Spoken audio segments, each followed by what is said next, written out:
Hello, welcome to another edition of Chris Speaks. I'm your host, Chris Thompson. So, there was a attack at a Temple Israel synagogue in Bloomfield, Michigan, and the man who did it was a Muslim. But before everyone jumps to, oh, he's a terrorist, we got to look at the facts and look at what we know. Okay, so luckily, no innocent people were hurt. Well, I mean, there were security guards who were on duty who were injured, but they should all be. They're expected to recover from their injuries really well. The suspect is um, Ayman Mohammed Ghazali. Don't know if I'm pronouncing that right. And he shot himself and killed himself after he attacked these people. And luckily, none of the people that went there, none of the people besides the security guards, and it's not good for security guards to get shot either or whatever, or ran over. But they did their job well and they protected the people from the synagogue.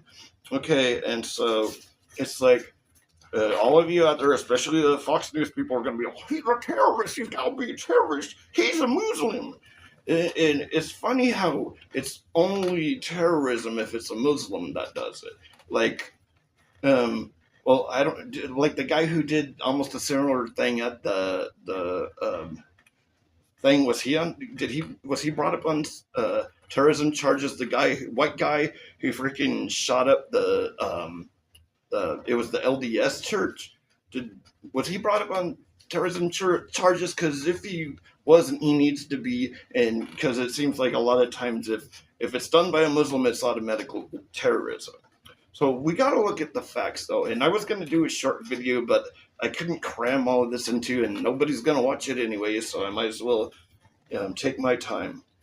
So recently, he had family members that were killed in an Israeli bombing Lebanon.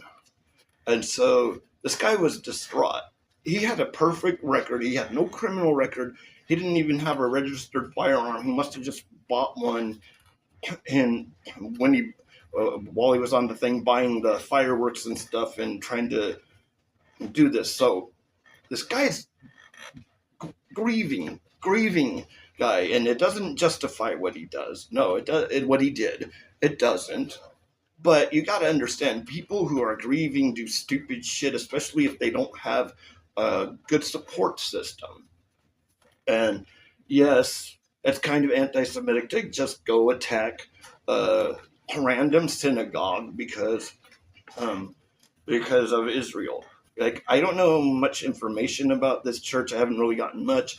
It's weird they're just now talking about it. It happened 3 days ago, but we don't know. Does it have connections to Israel? Then it would make a little bit more sense, but still, you don't murder people just because of that. But you gotta understand, okay, Israel does all these horrible things, right? And they scream at the top of their lungs how Jewish they are and how they represent Jews all over the world. So if you live in a country where you're constantly near them or within them, like the Palestinian territories, and they're constantly dropping bombs on civilians with no regard for anyone's safety, and those are the only Jews you know, and those same Jews says they represent all Jews in the world, you're going to think that all Jews are the bad, evil people because the people who are running Israel are fucking scumbags. Oh, sorry about the cussing. Now I'm going to get like 2 views. I don't know what it was. I was getting hundreds of views, and now suddenly I'm getting like no views. It might be because of short attention spans that they're like, oh, we're talking about the war in Iran, and I got tired of that second day into it. Well, anyways, so tragedy happened, and this guy did something stupid. And yes, I'm going to call out the attack for being just blatant anti-Semitic, but at the same time, we got to look at people the way they are and the way they think. And I don't think if this guy's family wouldn't have gotten killed, I don't think this guy would have done anything. I don't think he's just a bad guy and he did this. I think he's someone who's distraught. A lot of times it is like even the guy who attacked the LDS church. I believe he was like a Marine and suffering from PTSD. So a lot of times these mental things affect him, and people in grief can do stuff that they would never do in under any normal circumstances. And this is what we got to realize: don't just jump on the he's a terrorist and all Muslims are terrorists, because that's not true. It's not true. And I don't think this guy would have hurt anybody in any other circumstances.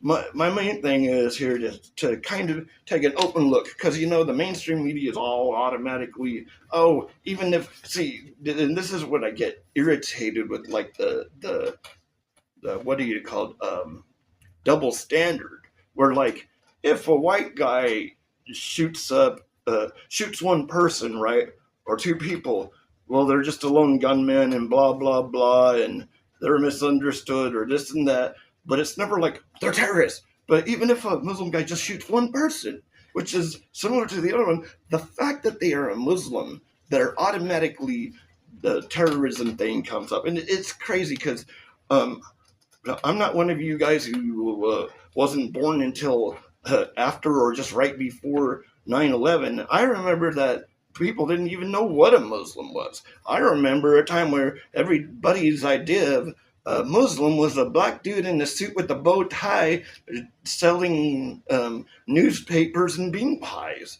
And that was my idea of a Muslim. And then September 11th happened, and then all of a sudden suddenly all Arabs are bad and all Muslims are bad and blah blah blah, and they didn't even know that they existed before. And why didn't? Because there wasn't really a problem before this. And the whole thing is the problem is you want to bring 9/11. Why did Bin Laden say that one of the main reasons was why he attacked us? Our support of Israel. And when that happened, I'm like, what? Just because we support Israel? I didn't realize at that time, which I realize now, is that we give billions and billions of dollars to Israel. We give them weapons, and then we don't give them actual cash. We give them vouchers, which they can use to purchase more weapons. So it's the same as giving them weapons from American gun weapons manufacturers. That way, we keep the whole in the whole military industrial complex going. And then even though us as the taxpayers are fitting the bill for this, the good thing is the gun companies are making money from it.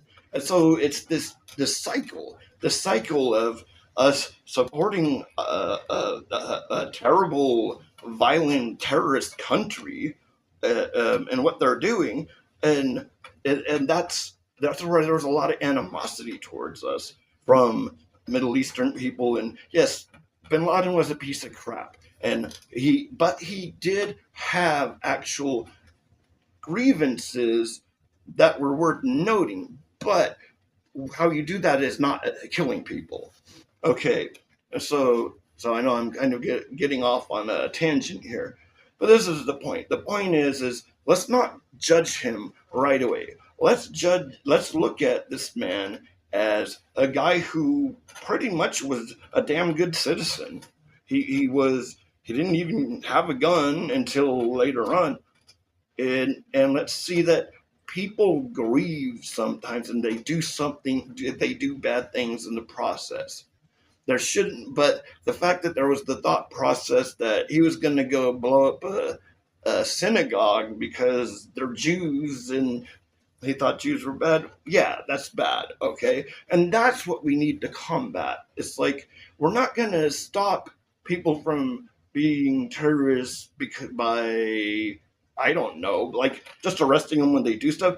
It's, there's a lot of things we need to do. We need to get to where, first of all, where we treat anti-Semitism correctly, where we actually, instead of putting down people for protesting a violent and disgusting war and a genocide and calling them anti-Semites, why don't we call actual anti-Semites anti-Semites? People who hate Jews, and a lot of them hate them because they're white supremacists, and there's anti-Semitism going on because people are being misinformed.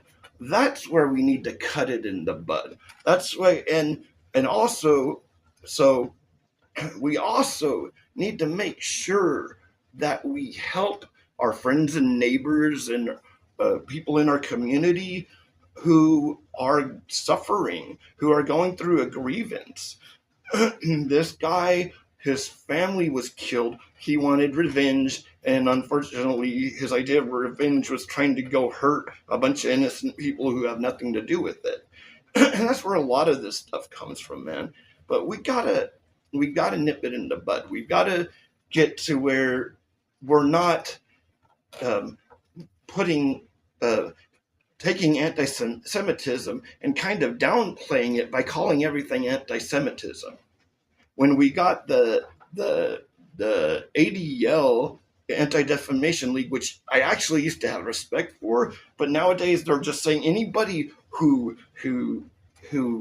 criticizes Israel at all, especially protesting, is anti-Semitic, and everybody, like, that's ridiculous.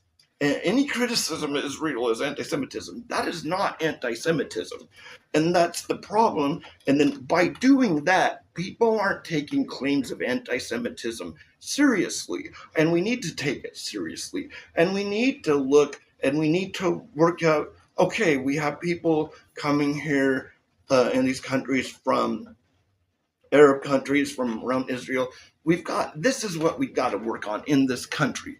We have to work on taking relationships between Arabs in the community and Jews in the community, get them to meet each other, learn that they're not bad, neither one is bad people, and that's the whole thing. But when you got these Zionists that are so, and Zionism, you can't say Zionism is anti-Zionism is anti-Semitism, because Zionism isn't Semitism in the first place. Zionism is a political ideology, an ideology that's similar to the basically the Nazis' idea of a superior race. They're white supremacists, but they're Jewish white supremacists. And see, that's what Zionism is. They is the people who had the same religion as they did that they converted to, somehow they have the right to the land of Palestine, Israel, whatever. But, well, don't we as Christians also have the right to it? I mean, and most studies say that they do not have much much of a genetic connection to that land. I mean, they say, like, that's the tiny amounts that they say. Probably everyone has that amount. I mean, that's kind of like it's what they call it, like sub-Saharan African. Well, I don't know if that's right, but anyways, it's in Africa, but it's like on the top. It's the Middle East. So there, a lot of all that region kind of was like the beginning of civilization and the beginning of everything. And I know I'm blabbing on, but no one's gonna watch it anyway, so who cares? So, anyways, I mean, as far as I know, my biological father said that we had cousins and aunts and uncles and stuff from that were Jewish that died in the Holocaust. I don't know, haven't went and saw that, but does that mean that? I mean, and that's the whole thing. That's sad. So my point was, like, so I probably have Jewish heritage. I don't know, because that just means I'd be European Jew. But anyways, I don't know what my point is. My point is that the real problem here is that we've got to, what's the word to say it? We've got to basically help get rid of anti-Semitism by helping the two communities, the Jewish community and the Muslim community, learn that they're both human beings, and that they shouldn't take the war that's going on in the Middle East and start it back up over here. We don't need that. This country doesn't need more separation. We don't need to be separated more. We don't need to hate each other more. We need to learn to love each other no matter what race, religion, culture we come from. And that's eventually got to get onto a global scale, or we're just going to freaking kill each other. The human race is just going to implode because we end up murdering each other because nobody can handle anybody being different from anyone from them, and that's a big problem.